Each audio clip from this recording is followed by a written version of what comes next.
Mask ಧರಿಸಿದ್ದ ಯುವಕನೊಬ್ಬ college ಆವರಣದೊಳಗೆ ಪ್ರವೇಶಿಸಿ 3 ವಿದ್ಯಾರ್ಥಿನಿಯರ ಮೇಲೆ ಆಸಿಡ್ ದಾಳಿ ನಡೆಸಿರುವ ಘಟನೆ ದಕ್ಷಿಣ ಕನ್ನಡ ಜಿಲ್ಲೆಯ ಕಡಬ ಪದವಿ ಪೂರ್ವ ಕಾಲೇಜಿನಲ್ಲಿ ನಡೆದಿರುವ ಕೃತ್ಯ. ದಾಳಿಗೊಳಗಾದ 3 ವಿದ್ಯಾರ್ಥಿನಿಯರು ಗಂಭೀರವಾಗಿ ಗಾಯಗೊಂಡಿದ್ದು ಅವರನ್ನು ಸರ್ಕಾರಿ ಆಸ್ಪತ್ರೆಗೆ ದಾಖಲಿಸಿ ಚಿಕಿತ್ಸೆ ನೀಡಲಾಗುತ್ತಿದೆ. ಪ್ರೇಮ ವೈಫಲ್ಯದ ಹಿನ್ನೆಲೆಯಲ್ಲಿ ದುರ್ಘಟನೆ ನಡೆದಿದೆ ಎಂದು ತಿಳಿದು ಬಂದಿದೆ. ಚುನಾವಣೆ ಘೋಷಣೆಗೂ ಮೊದಲೇ 195 ಕ್ಷೇತ್ರಗಳಿಗೆ ಅಭ್ಯರ್ಥಿಗಳ ಹೆಸರು ಪ್ರಕಟಿಸಿದ ಬಿಜೆಪಿ. ಬಾಯಿ ಹರುಕರು, ಜನಸಂಪರ್ಕ ಕಳೆದುಕೊಂಡವರು, ವಿವಾದದಿಂದಲೇ ಸುದ್ದಿಯಲ್ಲಿದ್ದ 33 ಸಂಸದರಿಗೆ gate pass.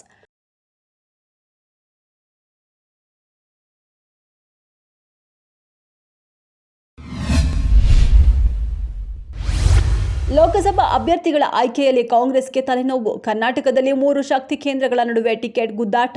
Siddaramaiah, DK Shivakumar, Mallikarjun Kharge ನಡುವೆ ಫೈಟ್.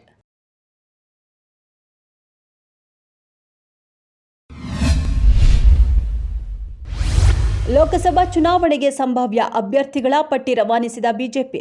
ಕೋರ್ ಕಮಿಟಿ ಸಭೆಯಲ್ಲಿ ಅಭ್ಯರ್ಥಿಗಳ ಶಾರ್ಟ್ ಲಿಸ್ಟ್. ಹೊಸ ಮುಖಗಳಿಗೆ ಆದ್ಯತೆ. ಹಲವು ಕ್ಷೇತ್ರಗಳಲ್ಲಿ ಹಾಲಿ ಸಂಸದರ ಬದಲಾಗಿ ಹೊಸ ಮುಖಗಳಿಗೆ ಟಿಕೆಟ್ ನಿರೀಕ್ಷೆ.